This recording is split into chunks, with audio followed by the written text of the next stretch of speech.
Hi, this evening we're looking at using the camera for impact. The two ways of doing that. Firstly is setting manual settings on your camera, and the other one is simply zooming in to get rid of all the tuttiness which surrounds me.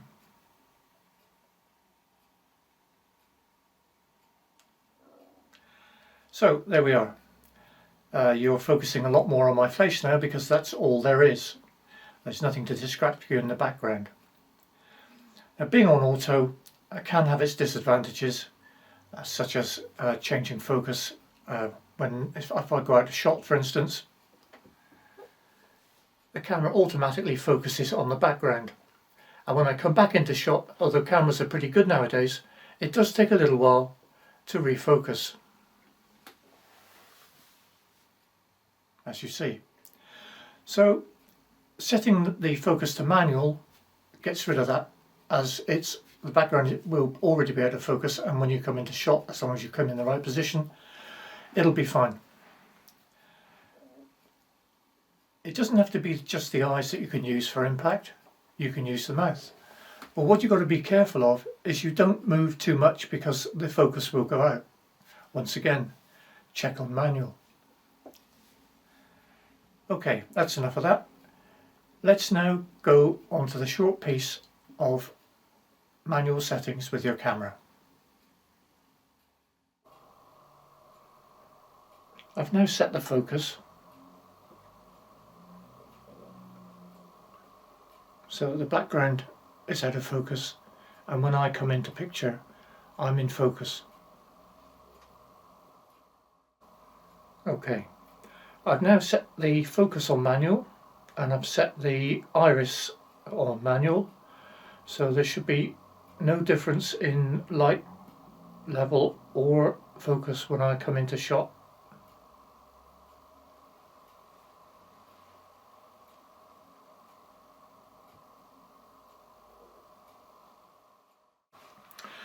Okay, now not only have I set the focus at manual and the iris at manual, I've now set the exposure at manual, which is a lot lower than it was on auto. So let's see the difference when I now come into shot.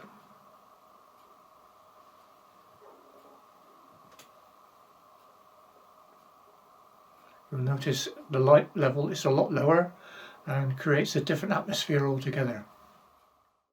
Just about everything I can is now on manual. So that's the exposure, the focus, the iris, the shutter speed, and now the sound. If you put the sound on manual as well, that stops it hunting between noises. So you don't get the background level rising when you stop talking. Here we go.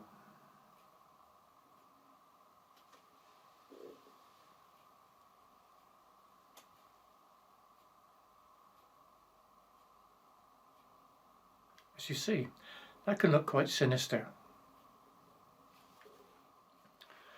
So here we are, we're still on manual on everything.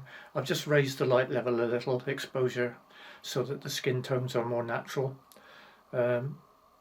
Everything else should be the same.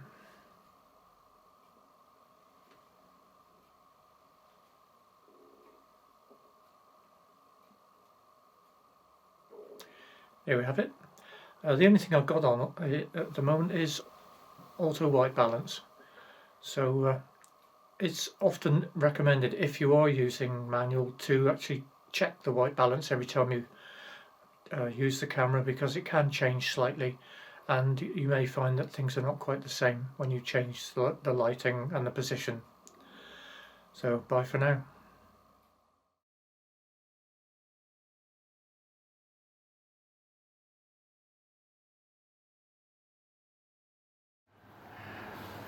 Okay, so I've set the camera up so that it's got the large flower in the foreground and the chime in the background with lots of other stuff. The camera has assumed that I want to focus on the background, but in actual fact I want to focus on the flower. That's the problem. The camera can't make any decisions. It just takes a general sort of view of what it thinks I need, and the largest area wins. So what I'm going to do now is change it to manual focus.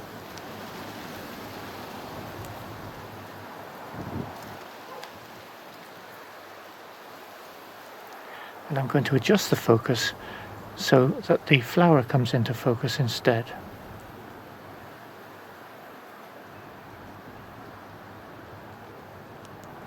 And now you'll see that the flower is in focus and the background has gone really quite fuzzy. Some cameras also have a feature where you can actually choose an item to focus on. I think it's called spot focus. Well, you actually just, if you've got a touch screen, you touch the screen on the item you want to focus, and the focus will change to that. So I'll take off manual focus, spot meter, tap that.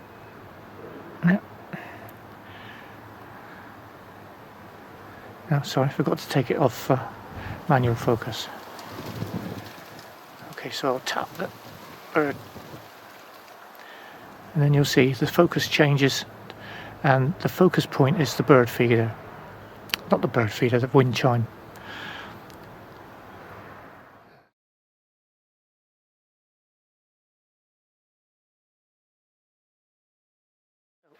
Talking about exposure, on manual, on auto the camera decides.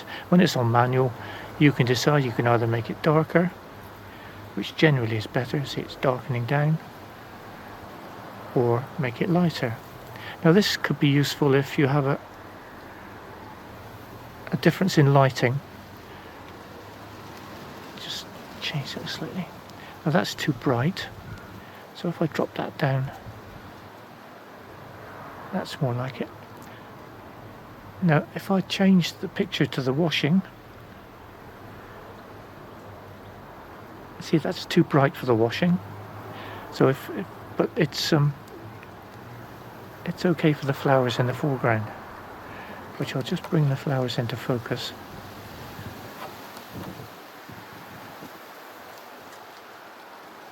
Okay. Now the exposure on the flowers is fine, but the washing in the background with lots of light colours on it is a bit bright. So it's a balance you have to get it all just right.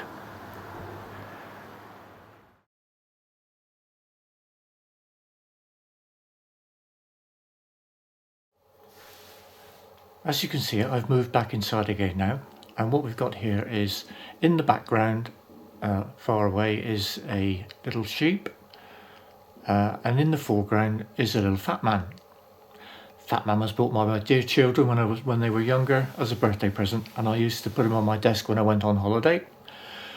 But he's very useful for this demonstration. Now I've just turned the camera on and everything is on auto, and because the background is the larger part of the scene, the camera has decided it needs to focus on the largest part, which is the background.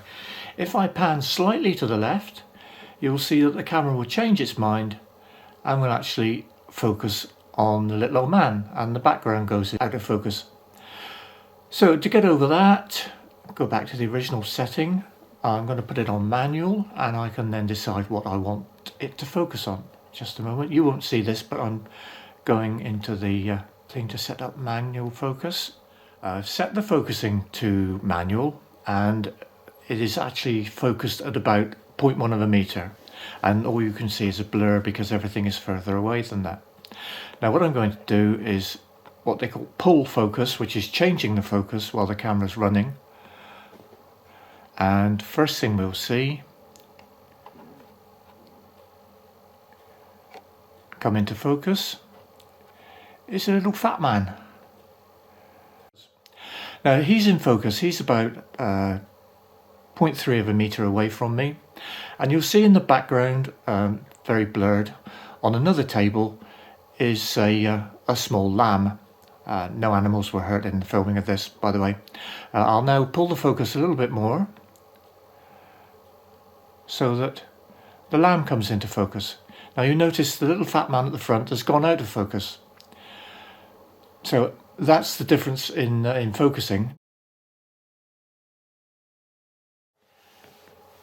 The iris adjustment. At the moment what you're looking at is the picture of little old man and sheep in the background. At the moment the iris is set at f2.4, this camera goes to a maximum of f9.6. Now, it may sound strange to those who are not aware of it, but the smaller the number, f2.4 is a large opening and f9.6 is a smaller opening. So the smaller the number, the more light you get in. Now, I've set the focus on little old man, but what I'm going to do is adjust the aperture. So that's f2.4. Move to 2.6, 2.8, 3.1, 3.4, not much difference yet, 3.7, 4, 4.4, 4.8, 5.2. Now you see it's gradually getting darker. 5.6, 6.2. We're beyond the point where the auto exposure can deal with the lighting situation, which is just normal house lights here. So I'm at 6.2, moving on, 6.8, 7.3, 8, 8.7, 9.6, and that's as far as it'll go. Now that gives you a darker picture. If you want a darker picture, that's ideal. But you'll also notice if you look at the background in fact is sharper than it was, as because with the smaller aperture you get a greater depth of focus. So although the little old man is the main point of focus, the background is now more in focus than it was. So if I drop back down, 9.6, background fairly well in focus, a little bit dark, the picture, we'll get to a point where the automatic exposure will kick in and the picture should stay the same. So moving back down the scale, you'll find that the background will gradually get softer and the lighting will get better. That should be about it for the lighting now. But you notice the background is getting softer and softer as we go down. And that's the maximum. So our man is still in focus, but the background is separated, what they call separated from the foreground, by being out of focus.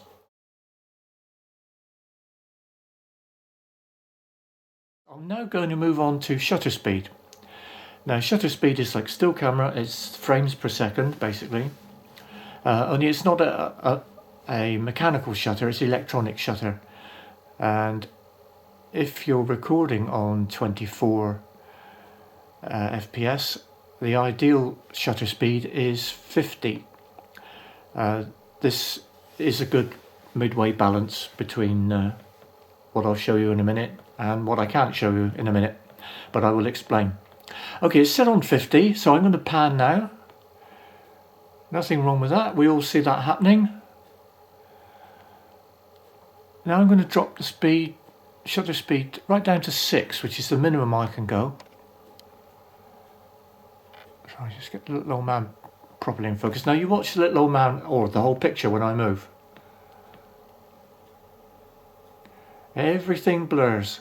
That's because we're getting 6 frames per second instead of 50. So there are fewer frames for the time scale. Now I'll just put that back up to 50. There we go, and pan again. There we are. So, and that appears properly smooth.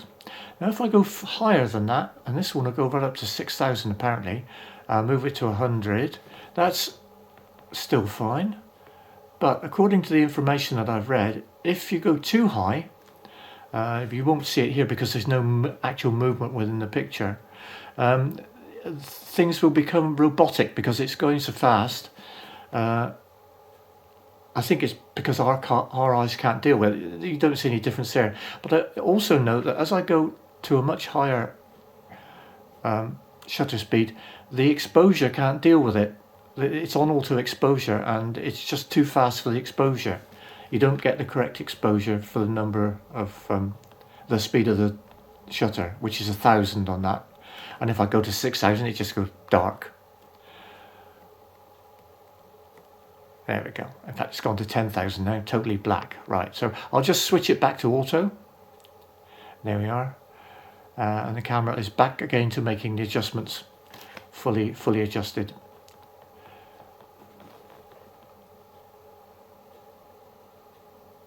And there's the focusing of the little man. I hope I've covered most of the stuff that Peter has covered and not argued with what he's saying. So I'll leave it there.